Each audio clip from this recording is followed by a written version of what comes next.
canal del Congreso y CESOP.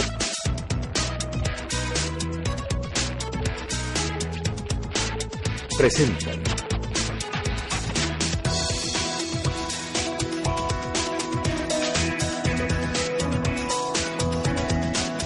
A Fondo.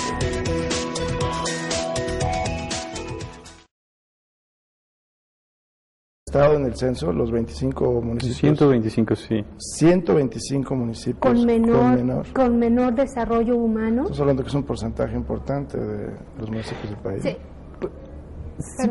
No, fueron elegidos, bueno, en un ordenamiento desde el mejor ubicado al peor y se toma. Es un índice que se elabora para, según las características socioeconómicas de cada uno de los municipios, ponerlos en un rango, ¿no?, de desarrollo humano.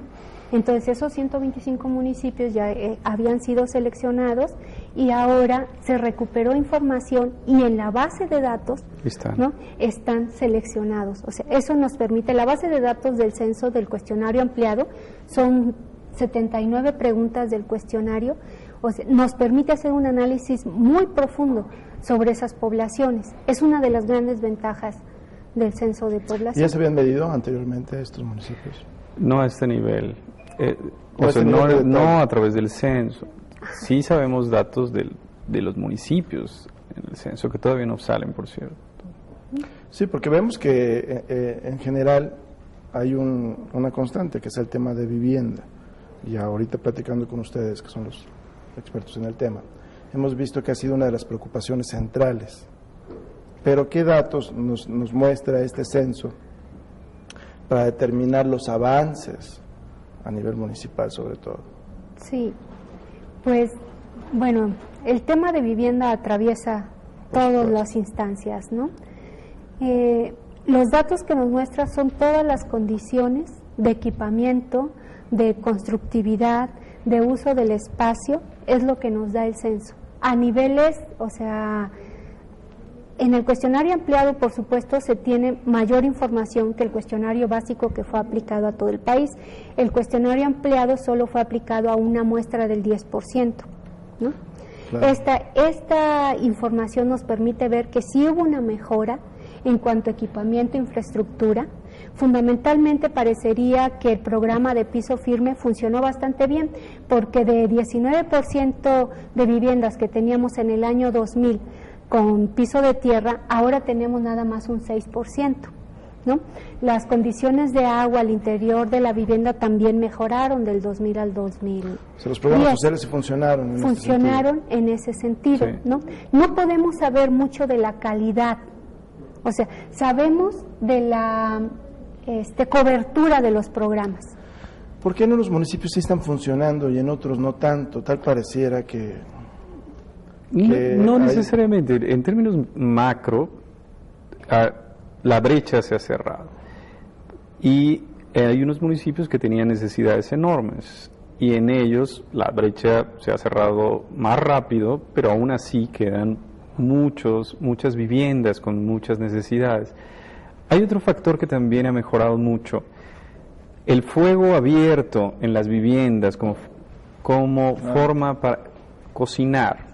O sea, leña, usar leña para cocinar dentro de la vivienda ha disminuido el porcentaje de las viviendas que lo usan. Ya usan leña, pero en una estufa especial, que es mucho más eficiente. Esto es un avance fuerte, no solamente para reducir el gasto en leña, reducir la tala, sino también para mejorar el aire que respira la gente dentro de sus viviendas.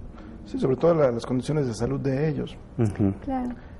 Y entrando en este tema, ¿cuáles son los datos que nos arroja el Censo de Población 2010 para poder hacer un comparativo en cuanto al nivel de salud de la gente que se midió?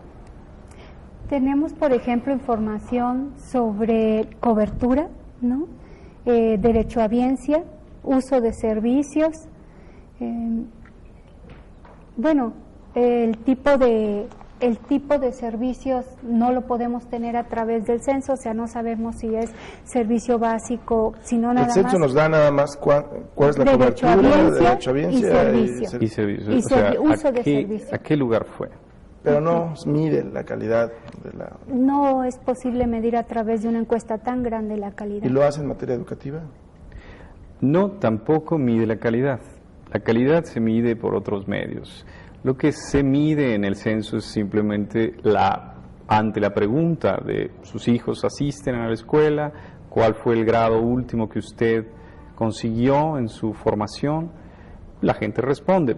Y podemos, de acuerdo a esos datos, hablar de avances o retrocesos. ¿Y debía de incluir estos dos temas? Vemos que no los toca. Yo creo que la calidad es un tema mucho más amplio, no se puede medir así simplemente.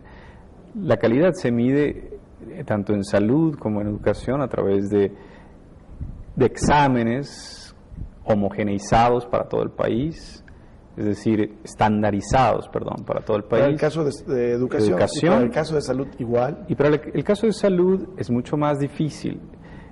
Realmente una forma de saberlo es con el aumento de la expectativa de vida. Si quieres, al nacer, ¿cuántas personas sobreviven? Que ese es el índice de mortalidad infantil. Y cuánto tiempo viven, y cuánto tiempo viven sin enfermedad. Con el censo podemos hacer las tablas de mortalidad y las tablas de expectativa de vida, que no sé si ya estén listas, pero por lo que parece a primera vista, la expectativa de vida ha subido. Sí. Eso habla de mejor calidad de vida. Sí, adelante. Pero sin entrar en detalle específicamente del claro, del o sea, sí. Realmente no son las herramientas adecuadas para la elaboración de estos indicadores, ¿no? ¿Cuáles sí serían para armar una política demográfica más? No, el censo es fundamental, o sea, el levantamiento censal es fundamental para el desarrollo, planeación y diseño de políticas, porque es la materia prima a la cual le vas a dedicar los programas de política social, ¿no? A qué tipo de población tienes, si tienes población indígena o no, si tienes población de qué edad, cuál es el sexo, si están en edad reproductiva o productiva, si están en vejez, o sea, cada uno necesita un tipo, ¿no?, de política focalizada hacia la resolución de sus demandas y necesidades. Y ahí vamos entrando a cada uno de esos detalles. Me gustaría agregar rápidamente, hace un momento nos preguntabas qué otra sorpresa nos trajo este censo. Y hay una en cuestión indígena. Hay una en cuestión indígena que es una sorpresa que todavía no sabemos bien a bien qué quiere decir. Está en la población usualmente se consideraba como indígena a aquellos que hablaban una lengua indígena. En este censo se le preguntó directamente a las personas, ¿usted se considera indígena? Y resulta que 9 millones o 10 millones de personas que no hablan una lengua indígena se dijeron o se atribuyeron, se adscribieron como indígenas, según su cultura. Y esto habla de que estamos 16 millones de personas. 6 millones de personas hablan una lengua indígena, ¿no? De 3 a más edad. Y 9 millones hablan una lengua indígena. 9 y tantos, dan 16 millones. Pero la sorpresa fue que en el censo anterior solamente se preguntó en el 2000 la adscripción, el porcentaje era muy bajo. O sea, de quienes se adscribían siempre eran menos, y aparte los que hablaban no se adscribían como si fueran indígenas.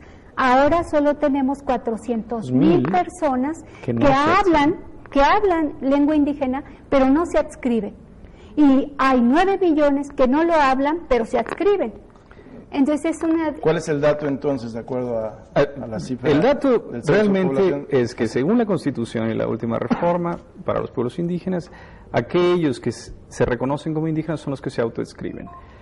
La Constitución así lo dice, así se hizo la pregunta. Puedo decir que soy indígena. Estamos hablando de que en el país hay 16 millones de indígenas, punto. Ahora, hay estados como Yucatán donde casi el 60% de la población Así es, el 58, se considera indígena. Esto querría decir para el estado de Yucatán y para otros estados que sus políticas públicas tendrían que ser bilingües, como primer punto, tendrían que estar dirigidas a esa población y modificar la estructura de sus políticas, social especialmente. Es un tema muy vasto, Gabriela. Hablar del Censo de Población 2010 nos da para muchos programas. ¿Qué dato te gustaría resaltar que no te haya preguntado? Bueno, yo creo que algo muy, muy importante sería la concepción de hogar que se tiene en este censo de población.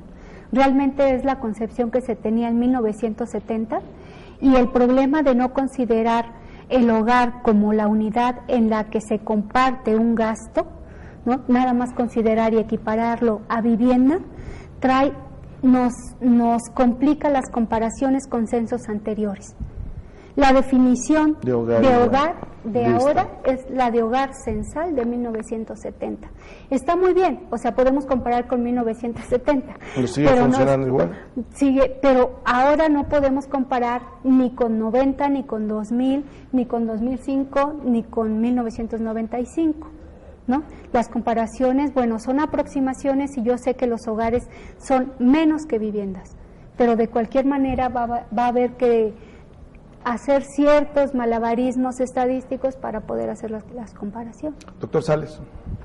Hay un dato que no hemos mencionado y que creo que es muy importante. El censo destacó un número enorme de viviendas deshabitadas. Deshabitadas, es verdad. Estamos hablando que hay necesidades de vivienda enormes en todo el país. Tenemos un número importante de... Mucha gente requiere vivienda nueva o requiere vivienda y de pronto él nos muestra el censo que hay un número 7 millones de viviendas vacías, no habitadas o de uso temporal.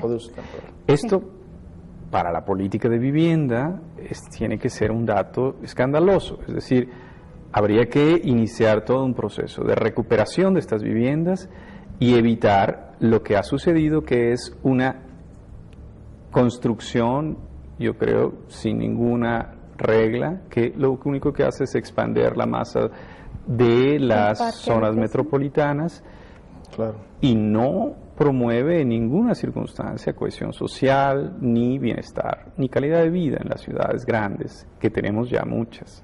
Los elementos importantes que hay que considerar para el diseño de las políticas públicas. Agradecemos la presencia del doctor Francisco Sales Heredia, de Gabriela Ponce Cernícharo. Yo soy Javier Esquivel y fue un gusto estar con ustedes. Muchas gracias, hasta la próxima.